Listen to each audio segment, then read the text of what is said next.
Hello guys, मेरा नाम है मुकेश कुमार। मैं यूपी का रहने वाला हूँ। मैंने अपना ग्रेजुएशन सीएसजेएम यूनिवर्सिटी से एफिलिएटेड एक लोकल कॉलेज से किया है। इस बार मैंने जेस्ट का एग्ज़ाम दिया जिसमें मेरी ऑल इंडिया रैंक 78 आई, जिसके बेसिस पे मैंने टीफर हैदराबाद में अप्लाई किया और इंटरव्यू के बेसिस पे मेरा उसमें सिलेक्शन हो गया इंटीग्रेटेड पीएचडी के लिए। तो आज के वीडियो में मैं मतलब अपना एक्सपीरियंस शेयर करने जा रहा हूँ कि कैसे मैंने अपनी एंट्रेंस और इंटरव्यू को क्लियर किया। तो सबसे पहले हम बात करेंगे, एक्चुअली मेरा जो ये मतलब फिजिक्स का मतलब एंट्रेंस लेने का सिस्टम है, ये मेरा आईआईटी जैन से स्टार्ट हुआ जब मैं 2020 में अपने बीएससी के फाइनल ईयर में था। तो मैंने अपना फॉर्म फिलअप किया। फाइनल मुझे बीएससी फाइनल ईयर में मुझे पता चला कि आईआईटी जैम नाम की कोई चीज़ होती है, तो उसमें मैंने फॉर्म फिलअप कर दिया आईआईटी जैम को 2020 में, और मैं एग्ज़ाम देने गया। मेरा प्रश्न उतना अच्छा नहीं था, मुझे पता नहीं था कितना हार्ड पेपर होता है। तो मैं एग्ज़ाम देने चला गया और मेरा 16 मार्क्स आया। मैं कट ऑफ क्लियर नहीं कर पाया और मैं फेल हो गया 2020 में। उसके बाद आईआईटी जेएम का एग्ज़ाम मेरा क्लियर नहीं हुआ। उसके बाद फिर उतना ज़्यादा आईआईटी के बारे में पता भी नहीं था। फिर मैंने यूट्यूब पे सर्च किया, आईआईटी के बारे में जाना। तब मुझे लगा कि यार आईआईटी जेएम बहुत अच्छी चीज़ है और मुझे करना चाहिए। तो फिर यूट्यूब पे सर्च करते करते मैं बहुत कुछ जान लिया आईआईटी के बारे में। उसके बाद मैं उसी टाइम एक ग्रुप है न्यू इरा फिजिक्स, अब है नहीं, पहले था, उस पर मैं ज्वाइन हुआ। वहाँ से मुझे नितेश फिजिक्स टेलीग्राम का चैनल का लिंक का पता चला। तो उसको उसको उस पर मैंने ऐड होने के बाद मुझे वहाँ से फिर नितेश सर के व्हाट्सएप ग्रुप का पता चला, तो फिर मैं वहाँ ऐड हो गया। Actually Nitesh sir DU BHU JNU सभी ऑल यूनिवर्सिटी की प्रिपरेशन कराते हैं। तो फिर मेरा आईआईटी जेम क्लियर नहीं हुआ, तो फिर मैंने क्या किया कि मैं यूनिवर्सिटी की प्रिपरेशन करने लगा 2020 में, और मैं करता रहा और मैंने सभी सेंट्रल यूनिवर्सिटी की जितनी भी इंडिया में टॉप यूनिवर्सिटी होती हैं सेंट्रल यूनिवर्सिटी, मैंने सभी का एग्ज़ाम दिया 2020 में। बट मेरा एक भी एग्ज़ाम क्लियर नहीं हुआ, मेरा कोई यूनिवर्सिटी का एग्ज़ाम नहीं निकला 2020 में। तो अब मुझे लेना पड़ेगा ड्रॉप। फिर मैंने ड्रॉप लिया। फिर मैंने मेहनत किया, मतलब प्रिपरेशन किया आईआईटी जैम के लिए। उसके बाद फिर मैंने 2021 में फिर आईआईटी जैम का एग्ज़ाम दिया और मेरा इस बार भी कट ऑफ क्लियर हो गया। बट मैं उतनी अच्छी रैंक नहीं थी जिससे मैं कोई आईआईटी पा सकूँ, यहाँ तक कि मैं एनआईटी भी नहीं पा सकता था। तो फिर ठीक है, फिर मुझे फिर यूनिवर्सिटी में आना पड़ा और फिर मैं यूनिवर्सिटी की प्रिपरेशन किया। अच्छा सॉरी, जैम के बाद मैंने फिर जेस्ट भी दिया। बट क्या हुआ कि जेस्ट मेरा क्लियर नहीं हुआ, मेरे 10 मार्क्स आए जेस्ट में और मैं फेल हो गया है। मतलब समझ रहे हो, 10 मार्क्स की कट ऑफ भी नहीं थी, उससे ज़्यादा थी, 20 थी।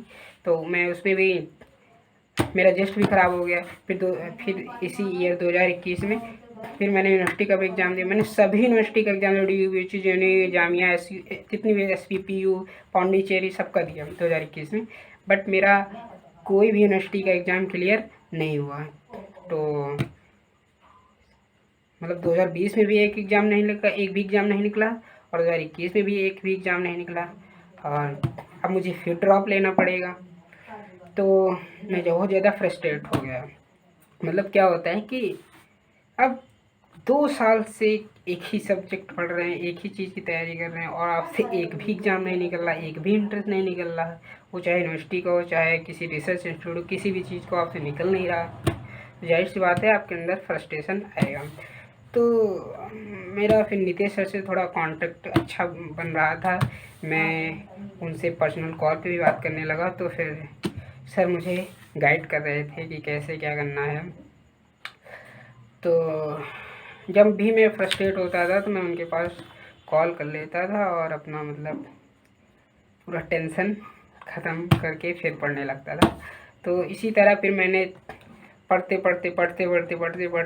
फिर मैंने 2022 में फिर आईआईटी जैम का के लिए अप्लाई कर दिया। और जब मैंने आईआईटी जैम के लिए अप्लाई किया तो मैं इसका एग्ज़ाम दिया और मेरी इस बार रैंक आई है, हाँ, मेरी इस बार रैंक आई है 1613 या 1616, ऐसे कुछ रैंक आई है।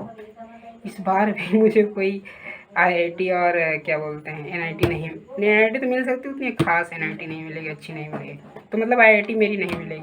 मैंने 3 बार जैम दिया, तीनों बार में मैं जो मेरा आईआईटी ड्रीम था, मतलब माई फर्स्ट लव कह सकते हो, तो मुझे नहीं मिल सका कभी, और अब कभी नहीं मिलेगा वो आईआईटी मुझे। तो 2022 ही आ गया, इसमें भी मैं आईआईटी नहीं पा सका, और मैंने जस्ट फिर इस साल दिया। तो मैं जस्ट देने गया, एग्ज़ाम दिया जस्ट का, और मुझे अब इतने एग्ज़ाम मुझसे क्लियर नहीं हुए, तो मेरे अंदर एक मेंटलिटी बन गई कि भाई अब जस्ट तो बहुत बड़ी चीज़ है आईआईटी से, आईआईटी जैम से, तो ये तो और भी नहीं क्लियर होने वाले। बस मैं गया, जस्ट का एग्ज़ाम दे दिया, और जब रिज़ल्ट आया तो मैंने देखा रिज़ल्ट में लिखा था 78 रैंक। तो फिर तो मुझे बिलीव नहीं हो रहा था, मैं देख रहा था रिज़ल्ट, तो मैंने नीतीश सर को डायरेक्ट तुरंत कॉल किया और बोला कि सर रिज़ल्ट है, इसमें 78 रैंक लिखा है। तो पहले तो नीतीश सर खुश हुए, फिर बोले स्कोर कार्ड दिखाओ। जब स्कोर कार्ड उनको दिखाया तो बोले कि ये सही है। तो मैंने बोला मुझे तो बिलीव नहीं हो रहा है। तो उस दिन मुझे थोड़ा सा खुशी हुई कि मैंने 2 साल तक पढ़ा और थोड़ा सा रिज़ल्ट मेरे फेवर में आया, तो मुझे उस दिन थोड़ा सा खुशी हुई। फिर उसके बाद अब मुझे, हाँ, इन सब में मैं एक बात बता दूं, मैं कभी कोचिंग नहीं लिया। मैंने 2020 से सेल्फ स्टडी किया 2022 तक, मैंने कभी कोचिंग नहीं लिया, मतलब मैंने सेल्फ स्टडी की। मुझे मैं बहुत सारे टेलीग्राम पे ऐड हूँ, तो मुझे वहाँ फ्री मटेरियल जो मिलता था, क्या बोलते हैं, असाइनमेंट्स और नोट्स, तो वो सब मैं पढ़ लेता था। और यूट्यूब तो मेरा मतलब कोचिंग, यूट्यूब मेरा सब कुछ है, उसी ने मेरी लाइफ को चेंज कर दिया। यूट्यूब ने, मैंने बहुत कुछ सीखा है यूट्यूब से। और गूगल तो, गूगल करना तो मुझे बहुत अच्छा लगता है। मैं कुछ भी फंसता था तो मैं गूगल से, मैं लोगों से पूछता भी था, डिस्कस भी करता था, बट जब मुझे सेटिस्फेक्शन नहीं आता था तो फिर मैं गूगल से बहुत अच्छे से उसमें सर्च करके, मतलब अलग अलग तरह से क्वेश्चन को टाइप करके समझता था, समझ आ जाता था। गूगल यूट्यूब ने मुझे बहुत हेल्प किया है। तो हाँ, मैंने बताया कि मैं कभी कोचिंग नहीं लिया, मैंने सेल्फ स्टडी 2-2.5 साल जो पढ़े हैं जस्ट क्रैक किया, सेल्फ स्टडी से किया है। और एक मेरा मतलब इतने दिन तक मैं ड्रॉप लेता रहा, उसका रीज़न एक और हो सकता है कि मेरा बीएससी का जो कॉलेज है वो अच्छा नहीं है। अच्छा इन द सेंस मैं कभी कॉलेज नहीं गया हूँ, सिर्फ मैंने अपना नाम लिखवाया वहाँ, और क्योंकि वहाँ क्लासेस नहीं चलती थी, कोई लैब नहीं, आज तक मैंने लैब नहीं देखा है। तो मैं वहाँ, मेरा सेंटर जाता था, मेरा जहाँ नाम लिखा था जिस कॉलेज में, वहाँ एग्ज़ाम नहीं आता, दूसरी जगह सेंटर जाता था, तो मैं एडमिट कार्ड लेके दूसरी जगह पेपर देने चला जाता था। हाँ, मैंने बीएससी के लिए थोड़ा सा कोचिंग किया है ताकि मैं बीएससी पास कर सकूँ। बहुत खींच खांच के मैंने, मतलब बहुत कड़ी मेहनत के बाद मेरे 60% मार्क्स आ पाए बीएससी में, ताकि मैं सभी जगह एलिजिबल हो पाऊँ। तो एक और ड्रॉबैक हो सकता है कि मैं कभी कॉलेज नहीं गया और मैं उतना अच्छे लेवल का पढ़ा नहीं बीएससी में, जिससे कि मैं क्रैक कर सकूं किसी एंट्रेंस को। तो फिर उसके बाद क्या हुआ कि इतनी बातें हो गई, अब मेरा ये जैम क्रैक हो गया, और इसमें मुझे बहुत सारे प्रॉब्लम्स आई अपने प्रिपरेशन के दौरान, क्योंकि आप इतने दिन से अगर लगे हो 2 साल से, 2.5 साल से, और एक भी एग्ज़ाम नहीं क्रैक हो रहा है, तो बहुत ज़्यादा डिप्रेशन होता था। तो मैं इस डिप्रेशन को दूर करने के लिए मैं क्या करता था कि जैसे मैं डिप्रेस हो जाता था, मेरा पढ़ने में मन नहीं लगता था। क्या होता था कि जैसे मैं इलेक्ट्रोडायनामिक्स पढ़ रहा हूँ, तो मेरा मन होता था यार स्टैटिस्टिकल भी तो पढ़ना है, क्वांटम भी तो पढ़ना है। तो इस तरह से मैं अपने आप को मतलब स्टेबल नहीं कर पा रहा था कि मुझे एक सब्जेक्ट को अच्छे से पढ़ना चाहिए। तो जब ऐसे बहुत सारा प्रेशर आता और दूसरा प्रेशर ये आता था, साला पिछले साल नहीं निकला तो क्या गारंटी है कि इस बार मैं एग्ज़ाम को क्रैक कर दूंगा। सबसे बड़ा टेंशन तो यही रहता था कि मैं पिछले 2 साल से नहीं क्रैक कर पाया, तो तीसरे साल क्या गारंटी है कि मैं क्रैक कर दूंगा। तो इस प्रकार की सभी बातें मेरे दिमाग में आती थी। इन सबको दूर करने के लिए मैं पहली बात तो मैं नितेश सर को कॉल करता था। सर का मतलब नेचर से बहुत हेल्पिंग है। वो तो पीएचडी होल्डर हैं, बट कभी उन्होंने फील नहीं दिलाया कि मतलब बहुत अच्छे से बात करते कि मतलब भाई के जैसे समझ लो।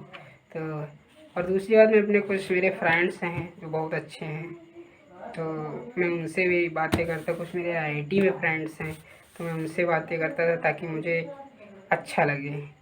वो अपने आईआईटी की कुछ बातें बताते हैं तो मुझे मोटिवेशन आता था।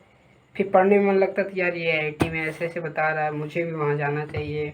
जब वो कुछ सेमिनार का बताते कि मैं इस प्रोजेक्ट पे काम कर रहा हूँ, या कुछ बोलते कि यहाँ के प्रोफेसर ऐसे हैं, इतना मतलब उनसे अच्छे से इंटरेक्ट कर सकते हो, कोई भी फिजिक्स से रिलेटेड कुछ भी उनसे से अच्छे से पूछ सकते हो, तुमको अच्छे से गाइड करेंगे। तो ये सब जब मैं सुनता था तो मुझे भी लगता था कि यार मुझे भी वहाँ जाना चाहिए और इस तरह की चीज़ें करनी चाहिए वहाँ। मतलब इस मुझे भी ऐसी लाइफ जीनी है वहाँ आईआईटी में। तो उनसे जब बात करो तो मोटिवेशन आता था। तो फिर ऐसे में और अगर बात करूँ, मैं फ्रस्ट्रेट होता था तो मोटिवेशन कैसे लेता था। तो मैं जब फ्रस्ट्रेट होता था तो मैं क्या करता था, फिर मैं पढ़ता नहीं था। फिर मेरे पास एक बुक है, थ्योरी ऑफ एवरीथिंग, मैं उसको देखा करता था या पढ़ता था। मेरे फेवरेट साइंटिस्ट स्टीफन हॉकिंग, मैं उन्हीं की बुक पढ़ता रहता था। और भी साइंटिस्ट, उनकी डॉक्यूमेंट्री देख लेता था, या मुझे कोई भी मतलब फिज़िक्स से रिलेटेड छोटे छोटे वीडियो मैं देख लेता था। तो ऐसे में फिर यूट्यूब में जैसे किसी साइंटिस्ट के बारे में कुछ देख रहे हो, तो नेक्स्ट वाला वीडियो भी किसी ऐसे साइंस के फिजिक्स के बारे में लगा रहता है। तो ऐसे देखते देखते देखते तुमको एक ऐसा पता नहीं वीडियो मिल जाएगा कि जो वहाँ पे तुम्हारा माइंड चेंज कर देगा, नहीं यार अब तुझे पढ़ना चाहिए। तो फिर मैं वहाँ से फिर स्टार्ट कर देता था। ऐसे में मोटिवेशन लेता था। और वैसे अगर फैमिली प्रेशर की बात की जाए तो मेरे ऊपर कोई फैमिली प्रेशर नहीं था। हाँ, फाइनेंशियल कंडीशन ख़राब थी, बट सबको पता है कि इसको क्या करना है, तो मुझसे कोई ज़्यादा मतलब इधर उधर कर नहीं सकता था। मुझे फिज़िक्स में ही जो करना था, मैं कभी जॉब वॉब के लिए नहीं भागा। आज भी मेरा प्रिंसिपल है कि मैं जॉब के लिए नहीं पढ़ रहा हूँ। मैं फिज़िक्स को समझने के लिए समझ रहे हो, मैं मतलब कुछ अपनी खुशी के लिए फिज़िक्स पढ़ रहा हूँ, अपने कंट्री के लिए पढ़ना चाहता हूँ। मुझे जॉब से कोई मतलब नहीं, इसलिए मैं सबको बोलना चाहता हूँ कि अगर आप फिज़िक्स पढ़ते हो तो कुछ ऐसा पढ़ो कि मतलब कंट्री के काम आ जाए यार। मतलब उसको एकदम फील के साथ पढ़ो, और क्या बोलते हैं, इसलिए मत पढ़ो कि इसको मैं पढ़ूंगा मुझे जॉब मिल जाएगी। यार अगर तुम अच्छे से पढ़ोगे, अपना मतलब कंट्री के लिए पढ़ोगे, मैं ऐसे पढ़ूंगा मेरे कंट्री का नाम होगा, डेवलपमेंट होगा, और तुमको प्यार है फिजिक्स से, तो जाहिर सी बात है कि आपको फिर जॉब भी बहुत अच्छी मिलेगी। तो केवल जॉब के लिए पढ़ना गलत बात है फिजिक्स को। फिजिक्स को पहले अपना पैशन बनाओ, उससे उसे फील करो कि दिस इज़ फिजिक्स। और मतलब समझ रहे हो ना। तो फिजिक्स को ऐसे पढ़ना है, जॉब के लिए नहीं पढ़ना चाहिए फिजिक्स। तो इतना हो गया। और उसके बाद क्या बताऊँ, हाँ, फिर मेरा जस्ट में 78 रैंक आ गया। उसके बाद मैंने डिफरेंट इंस्टीट्यूट में अप्लाई किया। फर्स्ट मैंने अप्लाई किया आईएमएससी चेन्नई। वहाँ पे मैंने इंटरव्यू दिया अपना। और जब मैंने इंटरव्यू दिया तो मेरा इंटरव्यू 1 आवर चला, 1 आवर 5 मिनट्स शायद चला।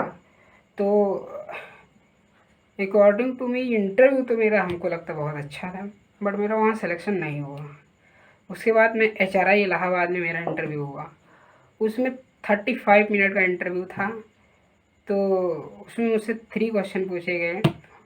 फर्स्ट क्वेश्चन क्वांटम से था, सेकंड क्वेश्चन न्यूटोनियन से था, थर्ड क्वेश्चन ग्राफ से था। जब पता नहीं उस दिन मेरा शायद टाइम ख़राब था, मैं एक भी क्वेश्चन का आंसर ही नहीं कर पाया HRI के क्वेश्चन वो HRI के इंटरव्यू में, तो मेरा ये भी ख़राब हो गया। अब मेरा थर्ड इंटरव्यू आता है टीफर हैदराबाद का। टीफर हैदराबाद में क्या हुआ कि मेरा इंटरव्यू 24 को था, 24 जुलाई, हाँ 24 जुलाई, अरे मुझे मंथ सही समझ नहीं आ रहा क्या बोलना चाहिए, ठीक है 24 डेट को था। तो मेरा मन था कि मैं नहीं दूंगा इंटरव्यू, और मैंने नहीं दिया 24 को। फिर शाम को मुझे मेल आया कि अभी तुम्हारे पास एक चांस है, देना चाहते हो इंटरव्यू तो दे सकते हो। तो फिर मैंने मेल में यस बोल दिया। तो उसने तुरंत कॉल किया मुझे, बोला कि कॉल क्यों नहीं उठा रहे थे मेरा। तो मैंने उसको बताया। फिर उसने बोला ठीक है कल 9:30 बजे रेडी रहना। तो फिर मैं रेडी था दूसरे दिन। फिर मेरा दूसरे दिन 10 बजे से इंटरव्यू हुआ, और 10 बजे से इंटरव्यू हुआ।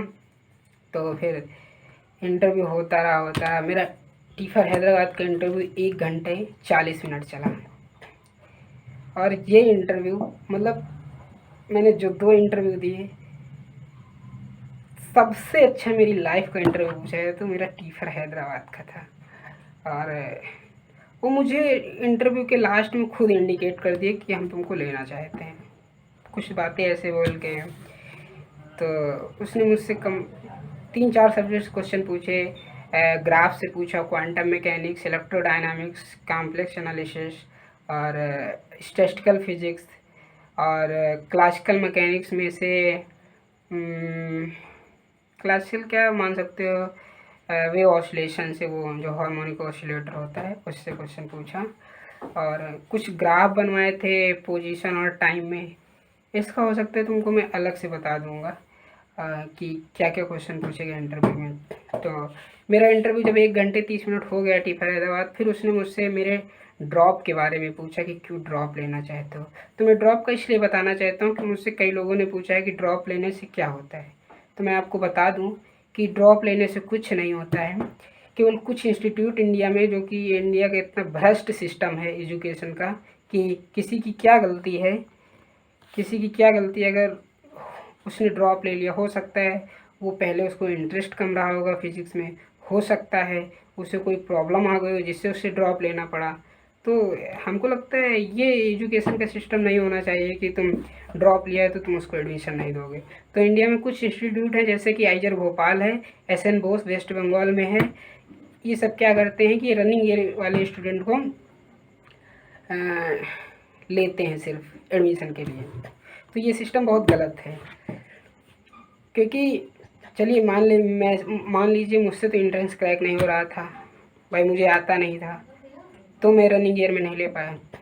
अब जो बहुत ज़्यादा टैलेंटेड है पहले से ही 12th से BSc से, और बट उसको कोई प्रॉब्लम आ गई, उसको तबीयत ख़राब हो गया, कुछ भी हो गया, तो उसकी उसमें क्या गलती है भाई कि वो रनिंग ईयर में एडमिशन नहीं ले पाया। अब वो बाद में लेना चाहता है तो बाद में लेगा। तो ये इंडिया का बहुत ख़राब एजुकेशन सिस्टम है, इसको सालों को बदलना चाहिए। तो 2-3 इंस्टीट्यूट हैं इंडिया में जो नहीं लेते हैं ड्रॉप ईयर को, और सभी इंस्टीट्यूट अगर आपने कितने भी ईयर का ड्रॉप लिया है तो आपको कंसीडर करेंगे। किस बेसिस पे? इंटरव्यू के बेसिस पे। अगर आपका इंटरव्यू अच्छा है तो टीफर हैदराबाद में उसे लास्ट में पूछा गया कि आपने ड्रॉप क्यों लिया। तो मैंने बताया कि मैंने डायरेक्ट बोल दिया कि सर मुझसे एंट्रेंस क्रैक नहीं हो रहा था, सो दैट मुझे ड्रॉप लेना पड़ा। तो उसने बोला कि वेरी गुड, तुमने बहुत ऑनेस्टली सही एकदम बताया है, मतलब घुमाया फिराया नहीं। तो मैंने बोला यस सर। तो बोला कि फिर बोला कि कहीं और इंटरव्यू दिए हो। तो मैंने बोला कि यस सर, मैंने 2 इंटरव्यू दिया, IMSc और HRI का। तो बोले कि मैंने बोला सर उसमें मेरा सिलेक्शन नहीं हुआ। तो बोले कि कोई बात नहीं, नहीं हुआ तो नहीं हुआ। फिर उसके बाद मुझसे बोला कि रिसर्च क्यों करना चाहते हो। तो मैंने बोला सर मैं डायरेक्ट बोलूँ तो मैं अपने कंट्री की सर्व करना चाहता हूँ फिजिक्स में रिसर्च करके। तो उसको थोड़ा स्माइल किया और फिर ऐसे थम किया, फिर बोला ओके। फिर बोला कि ठीक है 4-5 दिन बाद लिस्ट देख लेना अपना नाम। तो मैंने बोला ओके, फिर बाय किया। फिर और हो गया मेरा इंटरव्यू, 1 घंटे 40 मिनट तक मेरा चला। तो इतना सब होने के बाद मेरा एडमिशन हो गया। अब मैं टीफर हैदराबाद में इंटीग्रेटेड पीएचडी फिजिकल साइंस में करूँगा। कुछ चीज़ें मैं बताना चाहता हूँ कि मैंने कैसे अपने आप को कैसे मतलब मैं प्रॉब्लम को सॉल्व किया, कैसे मैं फिज़िक्स अपने अंदर लाया। तो मैं स्टार्टिंग में क्या करता था कि मैं उतना मतलब बीएससी में तेज़ तो था नहीं, मतलब मैं जहाँ पे पढ़ता था वहाँ उतना कंपटीशन का एनवायरनमेंट था नहीं, तो मुझे ऐसा लगता था कि मुझे बहुत फिज़िक्स आती है। बट रियलिटी तो कुछ और थी। जब मैंने एक नेशनल लेवल का एग्ज़ाम दिया IIT जैम का, तब मुझे अपनी औकात का पता चल गया। तो फिर मैंने अपने आप को मतलब अच्छे से पढ़ना फिर स्टार्ट किया। तो मैंने मैं कैसे पढ़ता था, जैसे मैं इलेक्ट्रोडायनामिक्स पढ़ता हूँ, तो मैं इलेक्ट्रोडायनामिक्स में क्या करता था कि इलेक्ट्रोडायनामिक्स में क्वेश्चन की प्रैक्टिस करने का मैंने एक अलग से सिस्टम देखा था। जितने प्रीवियस ईयर होते वो तो मैं किया ही, असाइनमेंट जितने जो मिल जाते थे फ्री में वो तो मैं करता था।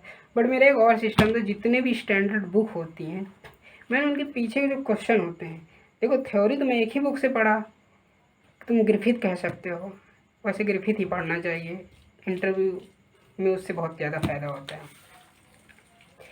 तो मैंने क्या किया कि ग्रिफिथ से मैंने थ्योरी पढ़ ली, और क्वेश्चन प्रैक्टिस के लिए सभी previous year assignment NET GATE JAM जैसे जो भी होता है सब करो। और उसके बाद मैं क्या करता था, जो इलेक्ट्रोडायनामिक्स बुक है उसकी मैं बहुत सारी स्टैंडर्ड बुक ढूंढता था इंटरनेट पे। उसके बाद मैं उसके पीछे जो स्टैंडर्ड क्वेश्चन होते थे उनको सॉल्व करता था, नहीं हो रहे हैं तो उनका सलूशन ढूंढता था नेट पे, फिर उस क्वेश्चन को सलूशन से मैच करा के फिर सब सिस्टम करता है। जैसे कि मैं इलेक्ट्रोडायनामिक्स की बात कर दूं तो मैंने दो बुक को बहुत अच्छे से पढ़ा है। एक है ग्रिफिथ, दूसरी है सार्डिको की, मैथ्यू सार्डिको, इलेक्ट्रोडायनामिक्स की आती है। तो ग्रिफिथ में क्या होता है, आपको थ्योरी बहुत अच्छे से पकड़ हो जाएगी। अगर आप सार्डिको पढ़ते हैं तो उसमें आपको प्रॉब्लम में बहुत तगड़ी पकड़ आ जाएगी। अगर हम बात करें क्वांटम मैकेनिक्स की तो उस पर मैंने ग्रिफिथ कभी नहीं पढ़ा, जेटली पढ़ा हूँ, और SC वर्मा सर की पढ़ा हूँ, और एक लोकल बुक है कृष्णा पब्लिकेशन की, उसको मैंने पढ़ा, और एहसान की मैंने पढ़ा है। और प्रॉब्लम तो जेटली से मैंने किया ही है। उसके बाद मैंने एक और बुक है अरुण दास की, मैंने उसको पूरा सॉल्व किया था, जो 500 प्रॉब्लम सॉल्विंग आती है उसको किया। और प्रीवियस ईयर वो तो सब कोई करता है, नॉर्मल है। इसी तरह मैंने सभी बुक का किया। बट इन सबको कवर करने, क्योंकि मेरे पास कोचिंग नहीं थी, मैं सेल्फ करता था, तो ये सब कहने में बड़ा इजी लगता है कि मैंने इतना सब कुछ कर लिया। बट सच ये है कि मेरे पास डायरेक्शन नहीं थी कि मुझे क्या क्या पढ़ना चाहिए। अब से अगर आप कोचिंग कर रहे हो, टीचर ने आपको बता दिया कि भाई इतने से ज़्यादा बाहर नहीं आ सकता क्वेश्चन, तो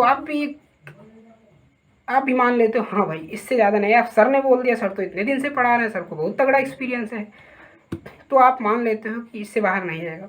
और ये सच भी है कि उससे बाहर नहीं आता है, वहीं तक आता है। बट जो बंदा सेल्फ स्टडी करता है उसको डर रहता है यार कि इससे भी बाहर क्वेश्चन आ सकता है, तो वो क्या करता है, वो उस चीज़ को एकदम एंड तक पढ़ने की ट्राई करता है कि भाई मैं तू जहाँ तक है ना मैं वहाँ तक पढ़ूंगा तुझे, क्योंकि पता नहीं अगर यहाँ से आ गया तो क्या होगा। तो उसको पूरा अंदर तक पूरा पढ़ने की ट्राई करता है। अगर एक बंदा सेल्फ स्टडी कर रहा है तो फिर उसको टाइम ज़्यादा लग जाता है, उसका सिलेबस कंप्लीट करने में ज़्यादा टाइम लग जाता है। तो जो लोग सेल्फ स्टडी करते हैं उनको पता होगा कि बहुत सारी प्रॉब्लम्स आती हैं। तो इसलिए मुझे शायद इसीलिए भी मेरा ड्रॉप हुआ। और मैं फिर बता दूं, ड्रॉप का कोई चक्कर नहीं होता। कुछ ही इंस्टीट्यूट हैं जो नहीं लेते हैं, 2 इंस्टीट्यूट मुझे आज तक पता चला है। SN बोस वेस्ट बंगाल में है, और आइजर भोपाल। तो कोई बात नहीं, इससे अच्छे अच्छे इंस्टीट्यूट इंडिया में ICTS है, टीफर हैदराबाद, ISC है, और बहुत सारे हैं, IMSC है, HRI इलाहाबाद है। तो कोई टेंशन वाली बात नहीं। अगर 2 लोग तुम्हें नहीं ले रहे हैं तो दुनिया तो तुम्हें एक्सेप्ट करने के लिए पड़ी ही है। तो मैंने इस तरह से अपनी प्रिपरेशन किया। और मैं इतना ही बोलना चाहूँगा। और हम आप लोगों को बोलना चाहेंगे थोड़ा सा कि फिजिक्स को जॉब की तरह मत पढ़िए। मतलब एक अलग टाइप का रिवोल्यूशन लाना है फिजिक्स में, तो फिजिक्स को फील कीजिए यार। मेरा एक दोस्त है आईआईटी में, उसने बताया कि हाँ मुझे पीएचडी का बंदा मिला, वो जॉब के लिए पीएचडी कर रहा है। क्या कितना मतलब क्या हम बताएं यार। आप रिसर्च करो ना, आपको उतना पैसा तो मिल ही जाएगा यार कि तुम थोड़ा बहुत फैमिली भी चला सकते हो। बट सोचो रिसर्च करोगे, कुछ अच्छा कर दिया, तुम्हारे कंट्री का नाम होगा, कितना अच्छा होगा। अगर सब लोग वहाँ तक मतलब पीक पॉइंट तक पहुँच के फिर वापस लौट आते हैं तो फिर कहाँ से होगा अपनी कंट्री का नाम, इंडिया का नाम। तो इन सब चीज़ों को ध्यान में रखते हुए काम करना है यार। और कंटिन्यूसली अपनी प्रिपरेशन करें। जैसे मान लो जैम की कर रहे हो तो देखो किसी चीज़ की अच्छे से प्रिपरेशन कंटिन्यूसली तभी होता है जब वो चीज़ तुम्हारे दिल में बसी हो। अगर तुमको आईआईटी से बहुत प्यार है, आईआईएससी से बहुत प्यार है, टीफर से बहुत प्यार है, तभी तुम्हारा एंट्रेंस क्लियर होगा। क्योंकि फिर तुम एंट्रेंस के बारे में नहीं सोचोगे, फिर तुम टीफर के बारे में सोचो। अगर तुम टीफर पाना चाहते हो, TIFR, तो जाहिर सी बात है तुम्हें जस्ट टीफर क्रैक करना होगा। तो तुम जो उसको देखोगे तो रास्ते को मत देखो, चलते रहो चलते रहो चलते रहो, ऑटोमेटिक वो मिल जाएगा। और एक बात मैं बोलूँगा कि मेरे साथ क्या होता था 2-2.5 साल में, मैं कोई भी एंट्रेंस एग्ज़ाम देता था, एंट्रेंस एग्ज़ाम देने जाता था आईआईटी का, यूनिवर्सिटी का, तो साला मैं उस इंस्टीट्यूट के बारे में सोचने लगता था। यार मुझे तो जैसे मैं जैम देने जाता था तो मेरा मतलब अगर आईआईटी में बात की जाए तो मेरा ड्रीम इंस्टीट्यूट कौन सा है, तो आईआईटी कानपुर। मैं आईआईटी कानपुर को बहुत मतलब प्यार करता हूँ। तो मेरे दिमाग में चलता था यार मुझे आईआईटी कानपुर तो चाहिए। मैं उस बेसिस पे एंट्रेंस में पेपर को सॉल्व करता था और बहुत सारी चीज़ें माइंड में ले आता था कि जैसे मेरा एक बार क्लियर नहीं हुआ आईआईटी जैम 2021 में दिया, तो मैं सोचता था यार मुझे तो आईआईटी कानपुर भी चाहिए। और अगर नहीं निकला तो हमारे यार जो हमें जानते हैं कि आईआईटी की प्रिपरेशन कर रहा है वो क्या कहेंगे कि एक बार भी नहीं निकला और दोबारा भी नहीं निकला। तो ये साला प्रॉब्लम जो है कि कोई क्या कहेगा, ये वाला पहले तो हटाना पड़ेगा। और अच्छा इस चीज़ को मैंने हटाया कैसे, मैं अपना एक्सपीरियंस बताना चाहता हूँ। जब मेरा 2 बार जैम नहीं निकला, तिबारा भी जैम 2022 में नहीं निकला, कोई यूनिवर्सिटी नहीं निकली, तो मैं जस्ट का एग्ज़ाम जानते हो क्या सोच के देने गया है। मेरा मेंटेलिटी बन गया था मुझसे एग्ज़ाम नहीं क्रैक। मुझे ऐसा लगने लगा था जो मेरा माइंड का थिंकिंग लेवल है वो सेचुरेट हो गया ऐसे। अब चाहे जितना पोटेंशियल लगाओ, कुछ उसकी पीक ऊपर जाने वाली है ही नहीं। तो मुझे ऐसा लगने लगा था। बट फिर मैंने सोचा कि यार अब जस्ट का देने जाता हूँ। मैंने जस्ट का क्या सोच के दिया मैं ऑनेस्टली बताऊँगा, मैं ऐसे वैसे नहीं बताऊँगा भाई ऐसे गया दे के चला आया है। मैं जस्ट का एग्ज़ाम देने गया था और प्रिपरेशन मेरी भरपूर थी। ऐसा ना कहूँगी बस मैं दे के चला आया। ऐसे किसी का एंट्रेंस जो बता देता है वो चूतिया बनाता है तुमको, ऐसे किसी का एंट्रेंस नहीं निकलता है। उसकी तैयारी बहुत तगड़ी रहती है। ऐसे देने का मतलब मैं बता रहा हूँ क्या होता है। मैंने सोचा, मैंने 600 रुपये लगाए हैं जस्ट के एप्लीकेशन में, मैं उनको तो वसूल करने जाऊँगा, देने तो जाऊँगा। फिर मैं देने गया, फिर मैं वहाँ एग्ज़ाम हॉल में बैठा। एक तो मेरी जो चेयर थी वो मुझे कंफर्टेबल फील नहीं हो रही थी जस्ट के एग्ज़ाम हॉल में, तो मुझे थोड़ा और दिक्कत हो रही थी। बट मैंने सोचा कोई दिक्कत नहीं है। फिर मैं किसी क्वेश्चन मैं ये नहीं देखता था मैं कितने क्वेश्चन कर रहा हूँ, कितने नंबर का कर रहा हूँ। मैंने क्या किया बस एक तरफ से मैं 1 नंबर से 2 नंबर 3 नंबर 4 नंबर मैं सब करता गया करता गया करता गया। फिर उसके बाद जो बीच में छोड़ देता था, जैसे ज़्यादा हार्ड क्वेश्चन रहते हैं टाइम लेते थे, फिर दोबारा लाइन में आया, फिर उनको किया। मैं बता रहा हूँ, मैं जस्ट के एग्ज़ाम में लास्ट में 30 मिनट तक बढ़िया अपना सर रख के टेबल पे बैठा था। जब कंप्लीट हो गया तो मैं चला आया। आंसर किया ही, मैंने मिलाया तक नहीं। वैसे मैं आंसर की कभी नहीं मिलाता, ये मेरी आदत नहीं है कि मैं पेपर देने के बाद मैं कभी नहीं मिलाता हूँ आंसर की, क्योंकि मुझे पेपर में ही पता चल जाता है ना कि मेरा होने वाला कुछ नहीं है, तो इसलिए मैं मिलाता नहीं था। तो फिर जेस्ट का रिजल्ट आया और मैंने रिजल्ट देखा। रिजल्ट देखने के बाद मैंने सर को बताया कि मेरा हो गया। तो मैंने यहाँ पे रिटन एग्जाम में एक्सपीरियंस किया है कि तुमको प्रेशर नहीं लेना, बस करते जाओ, जितना बन रहा है उतना करो बस। मैंने उसमें तो ये भी नहीं देखा कि मैंने 30% पेपर किया है कि 40% किया है कि 50%, मैंने कुछ नहीं उसमें सोचा, मैं करता गया।